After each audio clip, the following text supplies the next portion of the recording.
함께 만드는 언론 미디어 협동조합. 여기는 국민TV.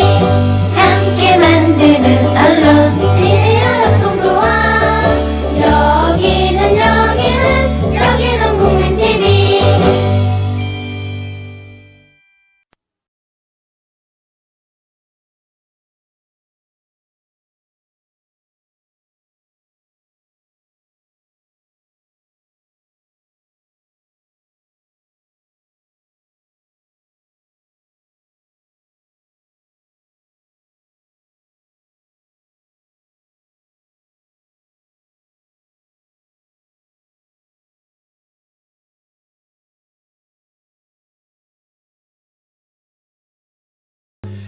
일본의 인기 있는 프로그램, 네, 홍백가합전이라고 있다고 하죠. 홍백가합전, 청백전이 아닌 홍백전이죠. 그래서 그 당시 최고의 인기를 가지고 있었던 누리는 그런 가수들이 나오는 그런 쇼라고 합니다. 그거 보는 재미에 일본 열도가 들썩인다고 하는데 거기에 출연하면 당연히 최고급 대우를 받는다는 거고요. 김연자, 조용필 이런 분들이 출연한 적도 있었던, 즉 그분들은 자타가 공연하는 일본 최고의 연예인의 반열에 오른다는 것이죠. 뭐든지 일본은 이렇게 오래된 것들을 지켜가는 그런 전통이 남아있는 것 같아요. 예. 우리는 우리의 소중한 전통을 얼마큼 갖고 지키고 나가고 있는가. 자, 음악을 통해서 그런 전통을 지킬 수는 없는가. 이런 얘기도 나눌 수 있는 프로그램입니다. 손병의 나란히 가잖아도 2부, 금요일 2부에 금요일의 여자, 네. 이영민 선생 모셨습니다. 안녕하십니까? 안녕하세요. 네, 금요일의 여자. 네, 금요일의 여자. 예. 저 홍백전, 어렸을 때 저는 홍백 얘기 들으면서 되게 희한했었어요. 우린 늘 청백전이잖아요. 그렇죠, 네. 그러니까 나중에야 생각하게 된 건데, 원래 동아시아권은 홍백이더라고요. 보세요. 홍백탈. 그 왜 꼭두각시 노름에 보면 홍백탈 있잖아요. 네네네. 한쪽은 홍이고 한쪽은 백인. 네. 그리고 왜 무당집, 당집에 그 기 올릴 때도 홍백기예요. 우리나라에서도. 근데 다 계속 홍백이었었는데, 그게 어느 순간 이놈의 레드 컴플렉스 때문에 분단 이후에 청백으로 바뀐 거예요. 그런 겁니까? 네. 이거 참. 결국은 그건 맞아. 아니, 이제는 지들이 빨간색 쓰면서 말이죠. 네. 그게 그거였군요. 예, 그래요. 그러니까 사실은 홍백기를 얼마나 무당들이 올리면서 고통스러웠을까 생각이 들어요. 분단 이후에. 특히 전쟁 이후에. 더군다나, 그래요. 전통은 무조건 후진 거고 미신이라고 하고. 게다가 무속은 진짜 미신이고 계속 그런 거였었는데 거기에다가 홍백기까지 올려야 되니 그건 네. 까딱 잘못하면 큰 사고가 나는 거잖아요. 수천 년 동안 우리 민중의 마음을 위로해 주었던, 심신을 치료해 주었던, 힐링시켜 주었던 무속인들 여러분께 잠시 묵념의 시간을 갖겠습니다. 자, 일동 묵념.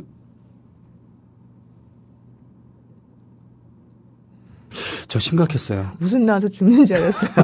사실은 그렇기 때문에 네. 그분들이 무슨 호국이라든가 이런 쪽을 이렇게 막 내세울 수밖에 없는 측면도 있어요. 그렇게 그랬군요. 안 하면은 살아남지 못하니까. 그게 어떻게 보면 약자의 포즈거든요. 그랬군요. 예, 불교도 호국불교 이런 것들이 전통도 있었습니다만 사실 그렇게까지 기독교는 그러지 않잖아요. 네. 예, 그러니까 그게 결국은 그런 거와 관련이 있습니다. 그랬군요. 예. 아픈 이야기죠. 오늘부터 원래 70년대로 넘어가시겠다고 네, 했었는데. 제가 그렇게 했는데 번복해야 되겠어요. 예. 이게 따져보니까 몇 주 지나면 새해고요. 네네. 새해 첫날 70년대 들어가는 게 좋겠다는 생각도 들었고 네. 사실 이유가 또 있어요. 뭡니까? 60년대가 좀 아쉬워서요. 이게 60년대가 라디오 드라마의 시대인데 주제가 얘기를 한번 해야 되는데 제가 그걸 안 하고 넘어갔다 싶은 생각이 들었습니다. 네. 그래서 주제가들과 함께 그때 드라마 이야기를 좀 더 들려드렸으면 하는 생각이 들었고요. 네. 게다가 꼽아보니 다음 주가 성탄절이잖아요. 그렇군요. 예, 아무리 우리가 기독교인이 아닐지라도 성탄절 특집은 한번 이 시대와 무관하게 좀 한 번은 하고 넘어가야 될 것 같다는 생각이 들었습니다. 아유, 좋습니다. 네, 저야 좋죠, 네. 그러면 오늘 뭡니까? 그래요. 라디오 방송, 예전에는 주요한 라디오 방송의 드라마의 주제곡, 이게 상당히 의미가 있었던 시절이 있었죠? 그럼요. 그게 1960년대가 50년대 후반부터 60년대까지가 라디오 드라마의 전성기였고 라디오 드라마 주제가의 전성기이기도 했어요. 네네. 오늘 들어보시면은 제가 간간히 노래 소개해드릴 때 이것도 드라마 주제가예요. 저것도 드라마 주제가예요. 이렇게 말씀은 드렸지만 네. 이렇게 모아놓고 보면 세상에 이렇게 유명한 작품들이 다 드라마 주제가였다니 라는 느낌을 받을 정도로 정말 드라마 주제가, 라디오 드라마 주제가가 엄청났던 시대였습니다. 그랬군요. 예. 네. 근데 이제 제가 50년대 후반이라는 말씀을 드렸잖아요. 네. 그럼 그 전에는 안 그랬냐? 그러니까 그 전에는 식민지 시대에는 라디오 방송이 27년부터 나라가 아니죠. 한반도 내에 라디오 방송이 생기지요. 네. 그런데 그거는 우리나라 방송이 아니에요. 그게 이제 호출보라고 있잖아요. 지금 네네네. KBS 제일 1 라디오가 HRKA예요. 아, 네. 예, 그게 이제 국제 호출보인데 채널마다 다 이제 호출보가 있어요. 네. 그런데 식민지 시대에 한반도에서 쏘아졌던 소위 경성방송국의 호출보는 뭐냐면 그 첫 번째 채널의 호출보는 JODK예요. 그러니까 J가 재팬이에요. 아, 그랬군요. 그러니까 일본 방송인 거고요. 네. 일본의 JOAK, BK, CK까지 있고 네. DK가 경성인 거죠. 그러니까 아. 일본 방송의 네 번째 방송국. 그런 거였군요. 네. 아, 그러니까 당연히 한국어 방송이 아니죠. 네. 그러니까 조선어 방송 아니고 27년에는 일본어 방송만 했었고요. 네. 그럼 그거 누가 들으라고 하냐? 네. 조선에 와 있는 일본인들이 듣는 거예요. 아. 그러다가 29년에 조선어 방송 프로그램이 생겨요. 그 안에. 그래서 네. 이중언어 방송이 시작되는데 일제강점기에도 드라마가 있기는 한데요. 주로 단막이에요. 단회분이기 때문에 굉장히 짧고 당연히 뭐 생방송이고요. 말할 것도 없이 네네. 그런 생방송이 대부분이고 연극을 뭐 했다 이렇게 생각하시는 게 더 옳을 수도 있을 정도예요. 아. 네, 그러니까 녹음해서 하는 경우에서도 네네. 그런 거고 이제 우리가 보통 드라마 뭐 주제가까지 얘기를 하려면 연속극이 돼야 되잖아요. 예, 연속극이요. 연속극이라고 하는 게 우리가 생각하는 게 시작된 것은 1946년. 그러니까 해방 직후의 경성방송국이어서요. 아, 그랬군요. 네네. 그게 이제 첫 작품이 똘똘이의 모험이라는 어린이극이었고요. 똘똘이 뭐. 네. 우리 왜 똘똘이란 말 굉장히 많이 쓰잖아요. 짱구 박사, 똘똘이 네, 이런 거 그러니까 많았었어요. 굉장히 어린이 프로그램에 자주 나오는 캐릭터죠. 이름에서. 근데 똘똘이의 모험이 전 이거 굉장히 궁금했어요. 이게 도대체 뭘까? 이게 나중에도 계속 그 리메이크 되는 영화로도 리메이크가 되기도 하고 그랬거든요. 네. 근데 이걸 쓰신 유호 선생님한테 여쭤봤더니 톰 소여의 모험을 한국판으로 바꾼 거라고 그러더라고요. 아, 마크 트웨인의 네. 톰 소여 모험. 네. 그랬군요. 톰 소여가 똘똘이가 된 거예요. 아, 그런데 이제 아직까지는 이게 46년, 7년, 뭐 50년대 초반까지는 연속극이 있기는 했었는데 그게 편성해서 안정된 상태가 아니었어요. 예컨대 뭐 토요 연속극, 일요 연속극 이런 방식이 아니었던 거죠. 그랬군요. 그러다가 연속극 시대의 개막이라고 얘기되는 것은 1956년 일요 연속극으로 편성된 청실홍실이라는 작품이었습니다. 우리가 바로 알고 있는 그 청실홍실이 이 드라마의 주제가였던 거죠. 일단 듣고 오겠습니다. 네.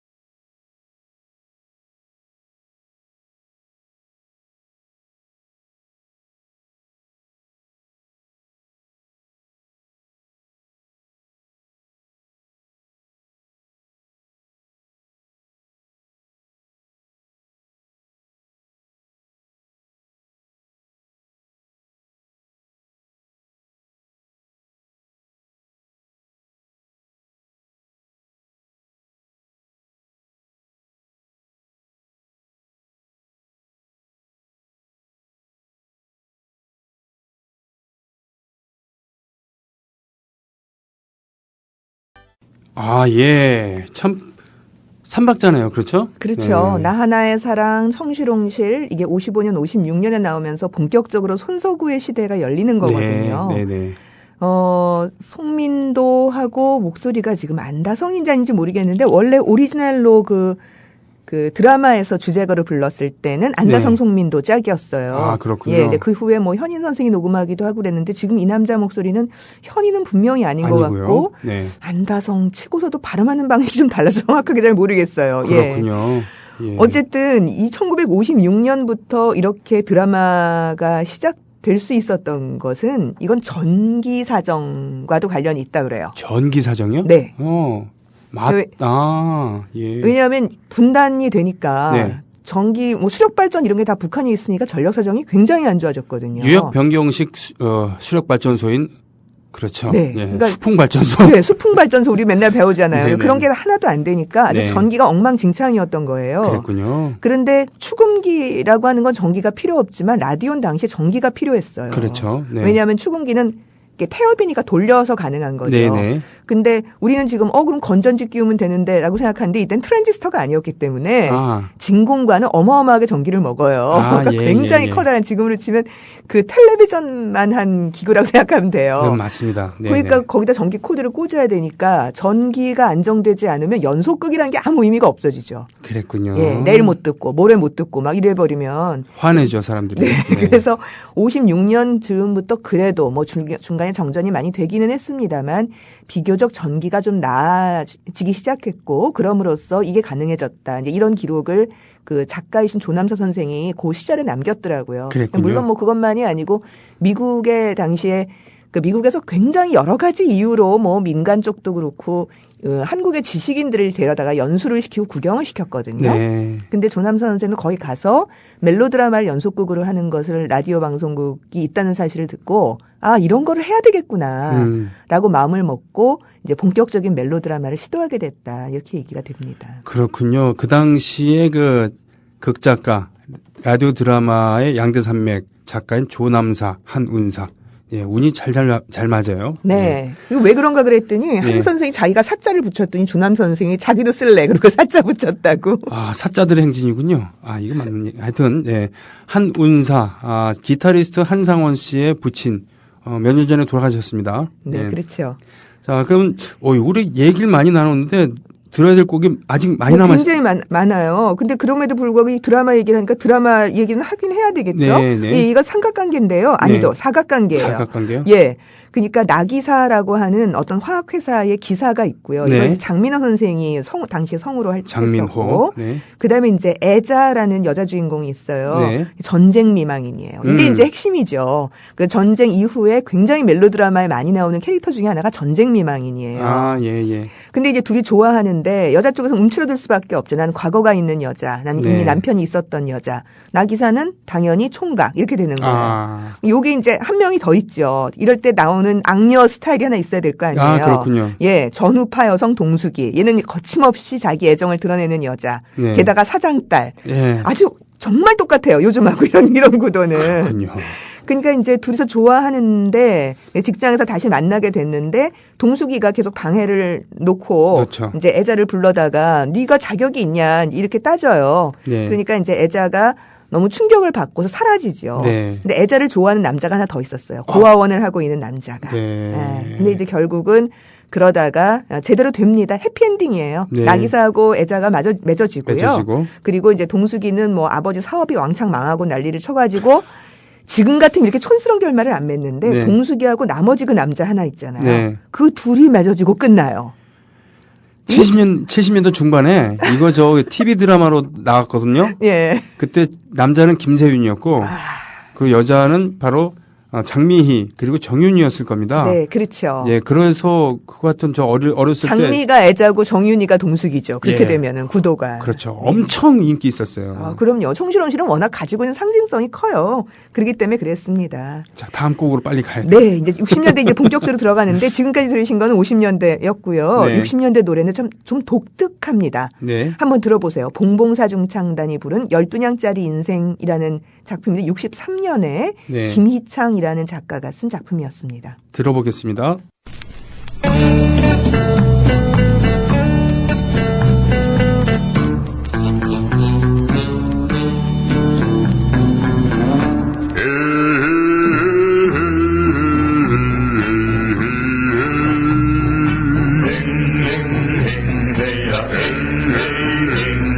사랑이 깊으면 얼마나 깊어 여섯 자인의 몸이 헤어나지 못하나 하루에 품삯은 12냥금 우리들 보는 데는 수문양이라 와, 노래 정말 잘하시네요. 그렇죠. 네. 그리고 노래도 아주 기가 막히죠. 가사가 뭐 보통이 아니에요. 이거 뭐 라임이 잘 맞는데요. 네, 사랑이 좋으냐, 친구가 좋으냐, 막걸리가 좋으냐, 섹시가 좋으냐. 네. 사랑도 좋고 친구도 좋은데 막걸리 따라주는 섹시가 더 좋다. 아주 그 솔직한. 예. 네. 내 하루에 품삯은 12냥인데 네. 우리 님을 만날 땐 20냥인 거예요. 네. 섹시집도 못 가는 거죠. 그렇군요. 이런 가사를 감히 누가 쓸 수 있겠어요? 누가 쓴 이거는 겁니까? 구전가요예요. 그렇군요. 예. 그래서 이 노래책 같은 데를 옛날 노래책을 찾아보면은 12년짜리 인생하고 악보가 나오고 김희창 작사 작곡 이렇게 돼 있어요. 네. 이 김희창 선생은 작사는 할 수 있을지 물론 작곡은 못 하시는 분이거든요. 그 얘기는 뭐냐면은 본인이 알고 계셨던 그 구전가요를 알려준 거죠. 그래서 그걸 그냥 그 드라마 주제가로 쓴 겁니다. 말하자면 채집을 해서 네. 음반화한 거군요. 그렇습니다. 타박내도 사실은 그렇게 해서 알려진 노래죠. 그런 셈이죠. 네. 예, 근데 타박내는 그래도 서유석 씨, 양명집 씨 같은 사람이 했기 때문에 네. 노래를 다듬을 수가 있었던 거죠. 가사는 썼지만. 근데 그랬군요. 이거는 곡까지도 거의 그대로였던 셈이고요. 그랬군요. 그러니까 50년대 후반에 조남사, 한운사, 김석야 이제 이런 20년대부터 한 30년 정도까지 작가들이 작품을 쓰고 있었다면 20년대 네. 초반 출생자들이죠. 조남사와 한운사 같은 분들이. 그런데 지금 들으셨던 김희창의 12냥짜리 인생은 그보다 더 선배급이에요. 여긴 1909년생인가 뭐 이러고 일제 강점기 때부터 드라마를 쓰셨던 분이고요. 네네. 그래서 김희창, 김영수 같은 분들이 이제 경성방송국 시절부터 1960년대 사실은 뭐 70년대 초반까지도 역전 노장처럼 작품을 네. 쓰고 계셨어요. 그렇군요. 물론 더 앞에는 이서구 선생이 계시죠. 거기는 1800 몇 년생이더라. 19세기에 태어나신 19세기에 태어나신 분이에요. 예, 거기는 뭐 완전히 다른 급의 분이고요. 네. 1920년대부터 글을 쓰셨던 분이니까 네. 거기는 완전히 다르고 그래서 지금 우리는 별로 생각할 수 없는 이런 구전가요 같은 형태의 노래가 존재하고 이것을 드라마 주제가로 썼던 시절. 네. 그러니까 참 우리가 생각하는 지금의 드라마하고는 좀 격이 달랐다는 느낌이 좀 듭니다. 그렇군요. 예. 내용은 건설 노동자, 소위 네. 노가다 이야기고요. 네. 그 노가다판에서 김희창 선생이 주워들은 노래예요, 이 노래가. 그랬군요. 그러니까 젊은 남자가 하나 있고 그 나이든 이제 할아버지 같은 이제 아버지 같은 사람이 하나가 있고 네. 그 노가다판 안에서 이제 도급제로 할 것이냐 뭐 때문에 이제 갈등이 생기고 네. 이제 그런 유사 가족처럼 거기서 모였던 사람들이 어떤 갈등을 겪으면서 하나로 이어지고 사람들은 떠나가고 다치고 상처받고 뭐 이런 이야기들이 얽히고 설키는 그러한 이야기였습니다. 그랬군요. 네. 서민의 이야기였군요. 네, 그렇습니다. 예. 12냥짜리 인생 봉봉사중 창단. 대단히 노래를 잘하셨어요. 대단히 잘했습니다. 이게 원래 브루벨스가 원래 불렀고요. 네. 그 이후에는 봉봉사중차는 지금 들으신 버전도 음반이 있고 나중에는 심지어 강병철과 삼태기 버전도 있어요. 그랬군요. 네, 근데 이렇게 안 부르죠. 그분들은 훨씬 더 발랄하게 불러서 명랑하게 이 불렀겠죠? 느낌이 전혀 나지 않습니다. 보니까 조용남 선생의 노래를 다음으로 준비하셨어요. 네, 이게 이 역전 노장들이 이제 이런 짓을 소위 네. 드라마 주제가를 구전가요를 집어오는 방식으로 네. 뭔가를 한 경우가 있어요. 그게 무슨 얘기냐면은 전형적인 도시의 멜로드라마와는 좀 다른 이야기를 쓰겠다라는 이야기거든요. 네. 그래서 또 하나의 그런 예를 하나 골랐습니다. 네. 김영수라는 작가인데요. 희곡 혈맥이라는 작품으로 40년대 후반 작품으로 우리한테는 굉장히 희곡 작가로 잘 알려져 있는 사람입니다. 네. 이분의 말년 히트작인 TV 드라마인데요. 네. 거북이라는 작품이 있어요. 거북이. 예, 이건 동양 텔레비전의 드라마였고 TV쇼. TBC. 예. 그리고 김성옥이라고 하는 손숙 선생님의 옛날 남편이셨던 분, 연극 배우셨던. 예. 그분이 주연이에요. 그러니까 그분 작품 중에 제일 좋은 작품이라고 꼽히는 게 바로 이 작품입니다. 네. 거북이인데요. 네. 그 거북이의 주제가로 왜 우리가 품바타령이라고 하는 장타령 있죠. 네. 거지들 장타령. 예. 그거를 주제가로 썼고 그걸 조영남 씨가 불렀어요. 얼씨구시구 이겁니까? 네, 바로 그거예요. 들어보시죠. 들어보겠습니다. 이거 재밌겠네. 장타령입니다.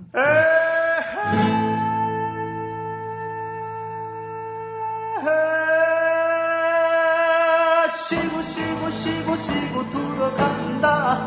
저리 쉬고 들어간다. 화이 놈이 이래봬도 정승판서의 자제로서 팔도 감사를 마다하고 돈 한 푼에 팔려서 각설이로 만나섰네. 한대 선생이 누구신지 나보다 못 자리언다.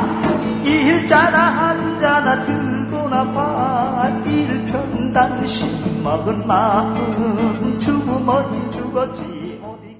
참 재기발랄한 청년이었던 20대의 그런 조영남의 목소리였습니다. 네, 와. 이거는 나중에 아마 다시 녹음을 한 거일 거고요. 네. 그 시절에는 탬버린으로 그 리듬을 잡았다 그래요. 아, 그래요? 예, 예. 네. 그런데 기타를 들고 이제 연출하셨던 전세건 선생님 말씀이에요. 네네. 기타를 조영남이 들고 발목에다 탬버린을 메고 네. 발을 땅땅 구르면서 네. 착착 소리를 내면서 노래를 불렀다.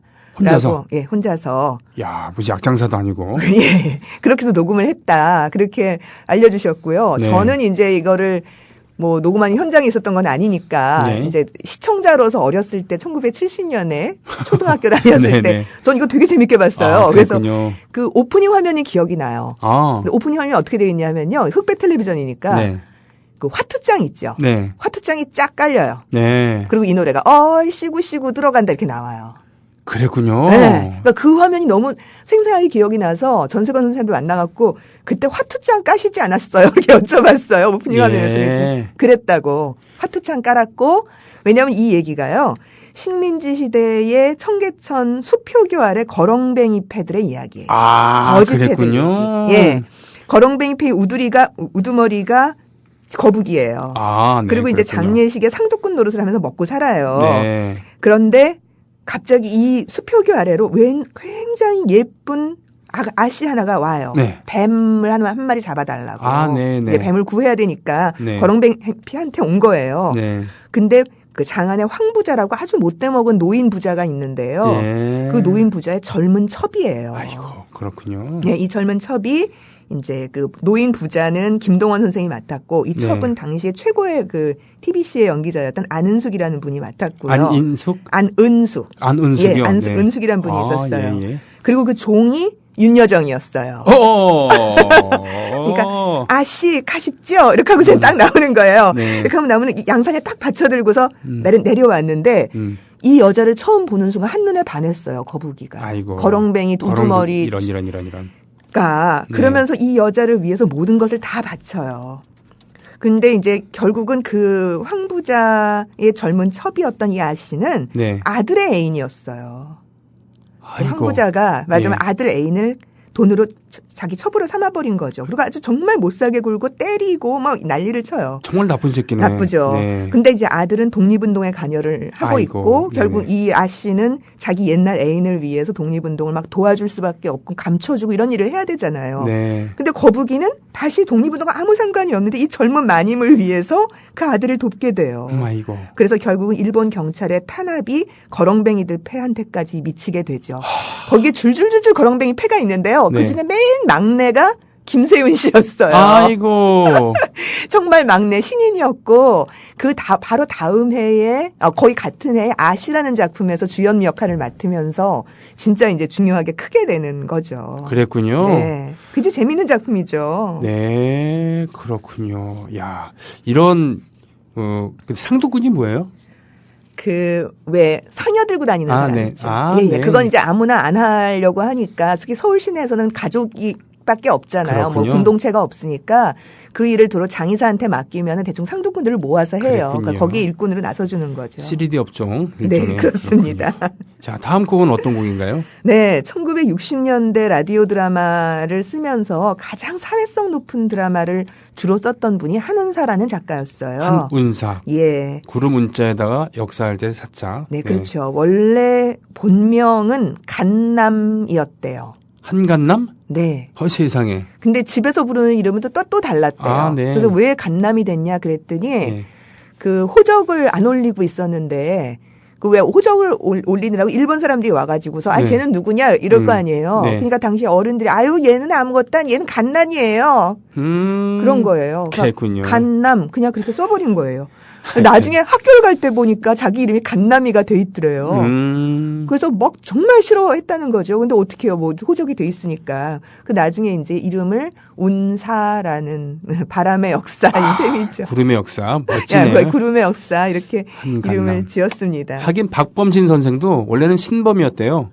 근데 면석이 이분이 기록할 때 범신으로 어머, 그래서 어쩔 수 없이 범신이 돼버렸대요. 어머 그렇구나. 아이 그런 경우 많아요. 거꾸로. 지금 극작가 중에서 배삼식이라는 친구가 있어요.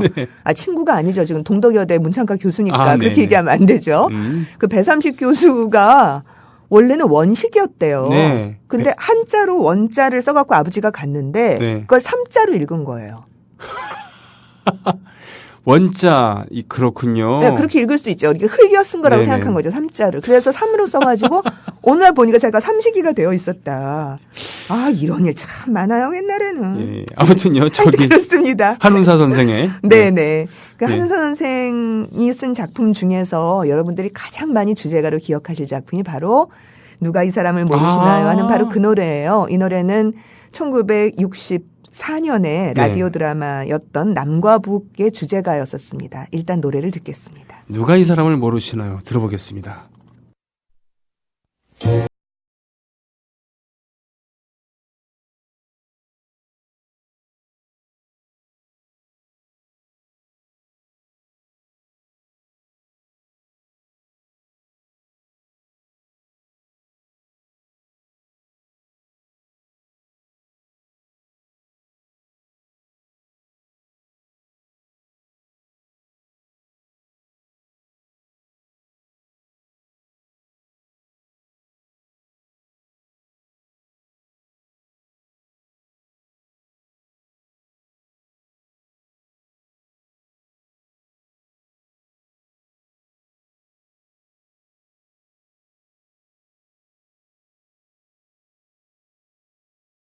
아, 비장미가 정말 뚝뚝 떨어집니다. 세상에. 그럼 녹음은 좀 나중에 한 거여서 뭐 드럼 같은 소리가 좀 들어갔습니다만 네. 지금 이 목소리가 여러분들 어머 이거 패티김 아닌데 그러셨을 거예요. 그러게요.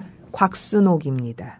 이분은 누굽니까? 전 처음 듣네요. 1960년대에 이런 스탠다드 팝스타일의 노래를 많이 부르셨던 분인데요. 네네. 곽순옥의 목소리로 처음 취입이 됐어요. 아, 원래 그랬군요. 이분이 오리지널 가수예요. 음. 나중에 이제 패티김이 불러서 그 버전이 특히 80년대 이상가족 찾기 KBS에서 할 때 너무 많이 불려져가지고 우리가 패티김으로 기억을 하고 있는데 그랬군요. 원래는 곽순옥의 목소리입니다. 아, 저는 이 노래 뭐 선율도 아름답습니다만 네. 전주도 좋고 네. 근데 특히 얌전한 몸매 네. 와 이런 가사가 있을 수 있다니. 얌전한 몸매 빛나는 네. 야, 빛나는 눈 고운 마음씨. 예, 뭐, 아니 빛나는 눈은 그렇다 치는데 몸매를 표현할 때 얌전한 몸매라고 표현을 할 수도 있는 거구나. 충분히 그렇죠. 그렇군요. 그러니까 이런 가사를 쓴 게 다 한은사예요. 아. 한은사 선생님 직접 쓰신 가사입니다. 이게 다. 예. 한은사 선생님은 가사가 굉장히 명가사들이에요. 뭐 빨간 마우라 가사도 한은사 가사고요. 구름 따라 흐른다 나도 흐른다. 와. 아가씨야 내 마음 잊지 잊지 말아라. 말아라. 예. 번개처럼 지나갈 청춘이란다. 우와. 예. 기가 막히잖아요. 네네. 그 당시에 한은사 유호 두 분이 극작도 기가 막혔죠. 60년대가 정말 한은사의 유화 시대였지만 가사로도 굉장히 좋습니다. 두 분이 다 좋아요. 그렇군요. 자, 이 작품은요. 한은사 선생의 명작 2개 꼽아라. 그러면 저는 현해탄 시리즈하고 이거를 꼽겠어요. 현아타는 말이 없다 뭐 이런 거라. 네. 현해탄은 알고 있다 말이 알고 있다. 없다까지. 네. 이 작품은 65년에 영화된 이후로 텔레비전 2번, 영화 2번. 오. 게다가 뮤지컬 1번, 리메이크 소설. 어이구. 뭐 어마어마한 리메이크가 될 정도로 굉장히 재미있는 작품이죠. 네. 무슨 얘기냐면 이런 거예요. 6.25 전쟁 중에 어떤 북쪽의 장교 하나가 내려와요. 예. 영화에선 신영균이에요. 신영균. 예. 소자예요. 장일구 소자가 소좌라면 내려옵니다. 소령입니다. 예. 우리나라로 따지면. 예. 아, 소령이에요? 소위가 아니고 그런가요? 소좌는 소령. 소령이에요? 소령이요. 높아요? 높은 겁니다. 아 그렇구나. 예. 내려왔는데 북쪽에서 남쪽을 공격할 정보를 내가 주고 있다. 그렇게 얘기를 해요. 그러면 네. 이제 내놔라 그럴 거 아닙니까? 네. 나는 자진해서 왔다. 그럼 조건이 있다. 이렇게 얘기합니다. 네. 조건은 뭐냐? 사진을 딱 내밀어요. 이 여자 내 아내인데 이 여자 찾아달라. 이 여자 찾아주면 내가 정보를 내놓고 공격 정보를 내놓고 그렇지 않으면 안 한다. 예. 이렇게 얘기합니다. 세상에. 이건 뭐 어마어마한 거죠. 그러니까, 사랑을 찾아서. 네. 예. 그러니까 너 죽을래? 이제 거의 그럴 거 아닙니까? 네. 정보를 내놔야지. 그랬더니 내가 지금 죽음을 무서워할 거라고 생각하느냐. 이 여자 찾아달라. 이렇게 얘기를 해요. 멋있다. 그런데 그걸 딱 사진을 보자마자 예. 너무 놀래요. 그걸 잡은 사람이 예. 대위가 이해로 대위란 사람이었어요. 이해로. 자기 아내예요. 그 누가 역할 맡았어요? 최무룡이었어요. 으아! 영화에서는. 그리고 어맹란이에요. 으아! 보고 깜짝 놀라요. 네. 그러니까 나와요. 얼굴이 하얘져가지고 예. 아무 말도 못하고 나 이 사람 못한다. 찾아온 여자가 찾으러 온 여자가 자기 아내다. 그러니까 할 수 없이 정보 참모가 자기가 들어가고 저 이해로도이 꼼짝 못하게 막산에 가둬놓고서 절대로 나오지 못하게 하고 술은 맘대로 줘라 이래요. 당범병한테. 그리고 이제 정보 참모가 딜을 합니다. 그러니까 네. 데려올 자신이 있는 거잖아요. 이 여자를. 그렇죠. 누군지 아니까 확실하게. 누구니까? 네. 그러면서 48시간 안에 데려다 주겠다. 정보 예. 내놔라. 그렇게 얘기를 합니다. 그러니까 이 남자 깜짝 놀라요. 그럴 수 있냐? 그랬더니 우리 그럴 수 있다. 남쪽은 그럴 수 있다. 그리고 청주로 찾으러 갑니다. 예. 청주가 친정이에요. 예. 그러니까 친정아버지가 의사였고요. 가서 찾았더니 청주를 갔더니 이해로 대위의 생일 때문에 만나러 간다고 서울로 갔다는 거예요. 세상에. 다시 서울로 쫓아가요. 예. 그 사람이. 예. 그리고 결국은 서울역에서 만나서 거의 막 트럭과 헬리콥터를 타고 난리를 쳐가지고 예. 데려다 놓습니다. 네. 그런데 만나보니까 자기가 버리고 온 것도 아니에요. 네. 사실 이 두 사람의 관계가 어떤 사람이었었냐면요. 네. 여자는 굉장히 부잣집 의사집 딸이었고요. 네. 그 집 여종의 아들이었어요. 똑똑한 아들. 아, 이민군.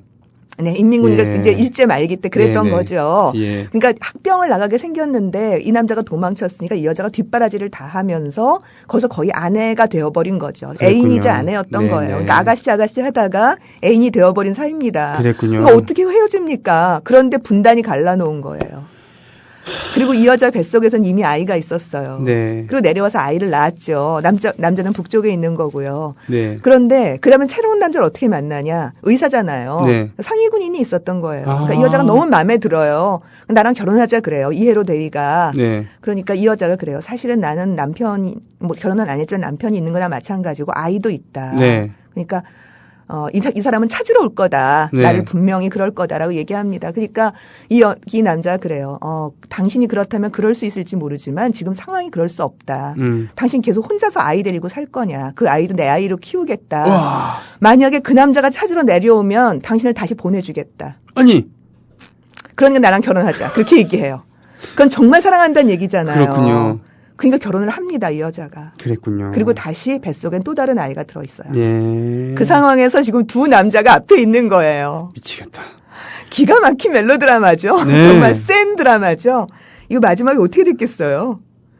결국은 삼자대 대면을 못하고 이렇게 만나고 저렇게 만나고 하여튼 해요. 하다가? 네, 하는데 더 기가 막힌 건 이거예요. 이 남자가 장일구 대위 소자가 와서 그래요. 아, 그때 그 사람 이해로 대위였구나. 나를 잡은 사람. 아, 이럴 줄 알았으면은 내가 내려오지도 않았을 뿐만 아니라 얘기했으면 내가 물러났을 것이다. 왜 바보같이 이 여자를 데려왔느냐. 나 이 여자 정말 사랑하는데 그럼에도 불구하고 내가 양보를 했을 거다. 이렇게 멋있는 사람이었다면. 야. 장일구는 그런 거예요. 이해로는 또 어떻게 얘기하냐면은 네. 나는 정말 38선을 전선을 들고 내려올 거라고는 생각도 못했다. 네. 난 보내주겠다고 했다. 내가 사랑하는 사랑의 크기보다 저 남자가 갖고 있는 사랑의 크기가 훨씬 더 크다. 나는 보내줄 수밖에 없다. 전 아마 진짜 눈물 날라 그래 지금. 정말 네. 눈물 나요. 보고 있으면 정말 눈물이 펑펑 나요. 아이고, 그 영화를 보고 있으면은. 세상에. 그러니까 이 여자가 거의 실신을 해서 나가요. 아이고. 들것에 들려서 나갑니다.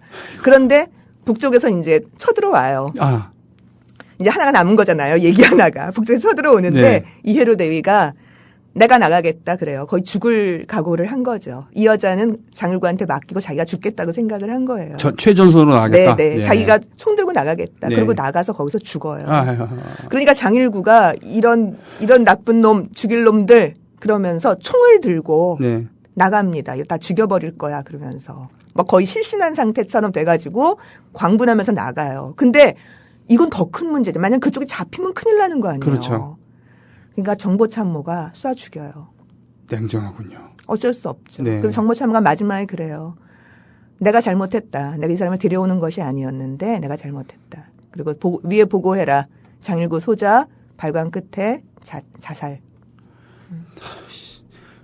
그럼 엄행란은 어떻게 되는 거예요? 그러니까요. 아이 둘만. 지금 이제 어마어마하죠? 네, 좀 노래 소개해야 되는데 그것도 네. 까먹고 지금 계속 그 얘기 듣느라고. 그런데요. 바로 이 얘기를 이 영화까지 나오고 나서 네. 너무 사람들이 기가 막히다고 그런 거예요. 네. 이런 이야기가 1960년대 나왔으니 중앙정보부 불려봤던 건 기본이었고요. 근데 어쨌든 나왔어요. 이 작품이. 네. 그러고 나서 이거를 해외판으로 해보면 어떨까. 국제판으로. 네. 예. 그리고 만든 게 레마노에 지다란 라디오 드라마였습니다. 아, 자, 그랬군요. 그 주제가 패티김 걸 한번 들어보실까요? 레마노는 지금 유럽 전선에 스위스입니다. 스위스. 네. 그리고 실제로 레마노의 지다라는 영화도 있었는데. 그 영화가 아니에요. 영화는 없었어요. 라디오 드라마가 있었고요. 텔레비전 버전으로 아니, 2부작으로 뭐냐면요. 만들었어요. 외국 영화가 있었습니다. 외국 영화가 있어요. 네. 맞아요. 여기 이제 독일군 장교 나오고 연합군 장교 나오고 그 레마노의 지단데 하여튼 듣고 오겠습니다. 야, 이게 얘기 듣느라고 노래도 듣고.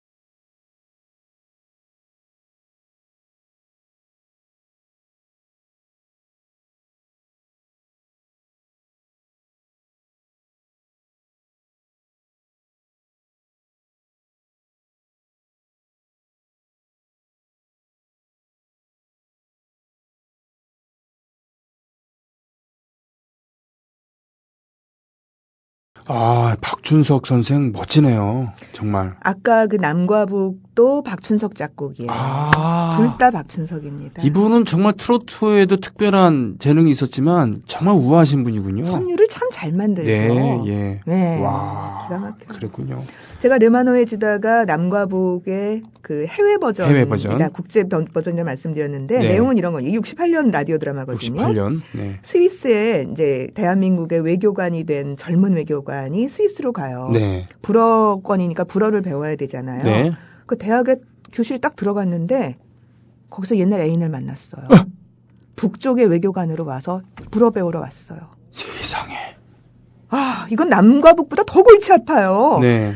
왜냐하면 남과 북은 그래도 한쪽이 한쪽으로 완전히 넘어와 있는 상태잖아요. 그렇죠.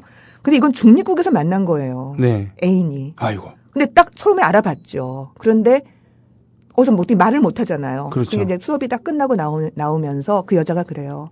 이제 얼굴이 완전히 둘 다 사색이 됐죠. 그래서 네.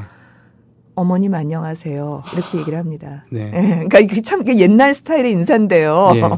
어머니는 안녕하시나요? 이렇게 인사를 하고서 둘이 이제 간간히 만나고 어쩔 수 없이 이제 보고를 해야죠. 윗선에다가. 네. 이제 어쨌든 정보 파트가 다 들어와 있을 거 아닙니까? 위쪽으로 치면 중앙정보부가 들어와 있을 거고, 그렇죠. 저또 보위부가 들어와 있을 거 네, 아니에요. 네, 네. 그 보고를 합니다. 자기 아는 사람이 이렇게 들어왔다. 네. 그러니까 양쪽에 그 윗급들은 서로 그 사랑의 관계를 이용해서 저쪽 편 사람을 이쪽으로 귀순시키고 싶어 하죠. 아이고. 양쪽이 다. 네. 그래서 온갖 공작들이 이루어져요. 거기서 네. 일로 갔다 절로 갔다 하게 되고 이 두 사람은 바로 그렇기 때문에 어쩔 수 없이 만날 수밖에 없는데 계속 찜찜하고. 네. 자, 하여튼 관광도 다니고 모두 하고 만나는데 사랑도 깊어지는데 둘은 굉장히 힘든 상태로 그 상황이 계속 지속이 돼요. 예. 자, 이거 어떻게 하겠습니까? 이거 어떻게 하는지. 아니, 그럼 둘이서 손잡고서 망명을 신청해야 되는데. 그렇죠. 예. 우리 같으면 지금 같은 그렇게 하는 거예요. 네. 근데 사실 남과 북에서는 한쪽으로 완전히 넘어와 버렸기 때문에 네. 이미 말하자면 방공법에 걸릴 여지가 좀 없는 작품이 되는 거예요. 아이고, 그랬군요. 그렇잖아요. 남과 북은 뭐 왔는데 어떡하겠어요. 네. 그래서 얘기를 마음대로 좀 할 수 있었던 측면이 있는데요. 네. 이거는 저쪽 북쪽 사람이 이제 본격적으로 등장을 해 있는 상황이기 때문에 네. 약간 그런 점에서 좀 반공극처럼 갈 수밖에 없었던. 그랬군요. 네. 그러니까 이제 한은서 선생도 뭐 좀 뒤로 가면서 70년을 가까이 갈수록 조금 더 좀 친정부적인 성향이 좀 더 많이 드러나긴 합니다만 특히 이 작품은 설정 자체가 그랬군요. 대한민국이 아니기 때문에 그럴 수밖에 없습니다. 결국은 이 여자는 점점 사랑이 깊어지는 것을 느끼게 되는 거고요. 네. 양쪽의 고위급들은 뭔가 결정을 해야 된다는 상황이 이게 온다는 걸 알고 있어요. 그러니까 네. 남쪽의 이쪽 정보 파트가 북쪽 정보 파트를 만납니다. 예. 이 사람들 좀 도와줘야 되지 않겠냐. 예, 예. 우리가 좀 양보를 해서 이 사람들이 가겠다는 대로 좀 도와주자 우리가. 네. 이 사람들의 결정을 우리가 존중해주자. 예. 라고 이야기를 합니다. 그럼 당연히 이제 이 설정에서는 북쪽은 나쁜 사람이 되는 거잖아요. 그러니까 북쪽은 나중에 이제 거의 마지막 부분의 얘기는 그거예요. 이 여자를 놓고 북쪽의 고위급이 네. 그 정보 파트에서 그렇게 얘기해요. 그러니까 너는 지금 조국을 선택할 것이냐, 사랑을 네. 선택할 것이냐, 네가 선택해라 그래요. 그랬군요. 네. 근데 이 여자가 사랑을 선택해요. 그래서 남쪽으로 귀순하게 된다는 이런 내용입니까? 그러면은 말이 안 되죠. 그런가요? 거기서 그냥 보내주겠습니까? 그럼 북쪽 사람이 너무 좋은 사람이 되잖아요. 네네. 레마노 앞이에요, 거기가. 아. 예, 거기서 총으로 쏴서 죽이고 이 여자를 그 여자의 시체를 레마노로 던져요. 그게 끝이에요. 그래서 레마노의 지다군요. 예, 그게 끝이에요. 굉장히 끝내주죠. 이 비극미가 예. 그러니까 비극미가 우리가 생각하는 비극미보다 훨씬 더 커요. 오늘 어떡하죠? 오늘 뭐 노래 몇 곡도 못 듣고 계속 예. 얘기 듣느라고 그랬는데. 얘기를 뭐 어차피 오늘은 드라마 얘기하겠다고 제가 마음을 먹은 거니까요. 아니 다음 곡은 서울이여 안녕을 해야 되겠습니다. 이미자의 서울이여 안녕 너무 잘 알고 있는 노래니까 네. 노래를 좀 짧게 듣더라도 얘긴 이런 거예요. 68년 텔레비전 드라마인데요. 그 외에 우리가 65년 되기 전까지는 한일 수교가 안 됐으니까 사람이 올 수가 없잖아요. 네네. 그런데 일본에 있는 제일교포의 젊은 과학자가 반대를 무릅쓰고 일본 여자하고 동거를 해서 사실혼으로 아이까지 낳아요. 아, 예. 그런데 한일 수교가 돼버린 거예요. 그러니까 해외에 있는 과학자들 정부가 불러들입니다. 네. 그러니까 이 남자가 여자를 데리고 올 수 없으니까 할 수 없이 한국으로 오는데 한국에서 너무나 불쌍한 여자를 만나는 거예요. 사랑에 빠져요. 그러니까 일본 여자가 아이가 있는데 이 남자를 찾아와요. 근데 가서 보니까 이 남자가 아니게 생긴 거예요. 그래서 할 수 없이 자기가 떠납니다. 남자를 내버려 두고. 그래서 이 노래가 안녕 안녕 서울이여 안녕이 일본 여자의 입장에서 부르는 노래예요. 지금 흘러나오는 바로 이 노래입니다. 너무 슬퍼요. 네, 예. 너무 슬퍼요. 흥남부대 금순이는 어디로 갔을까? 금순이 찾다가 지금 눈물바람이 되면서 떠나버리고 맙니다. 다음 주에 뵙겠습니다. 고맙습니다.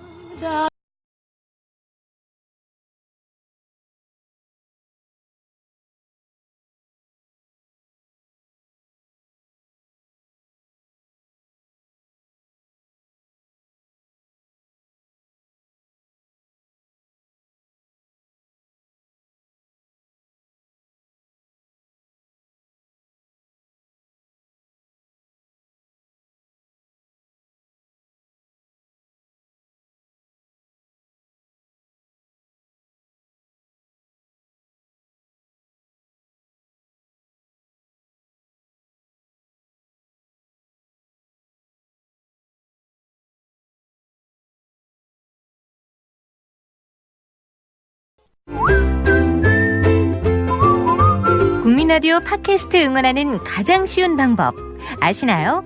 다운로드하기, 별점 주기, 댓글 달기, 구독하기. 국민라디오 팟캐스트 널리 알리는 가장 쉬운 방법. 다운로드하기, 별점 주기, 댓글 달기, 구독하기. 기억하세요. 다운로드하기, 별점 주기, 댓글 달기, 구독하기.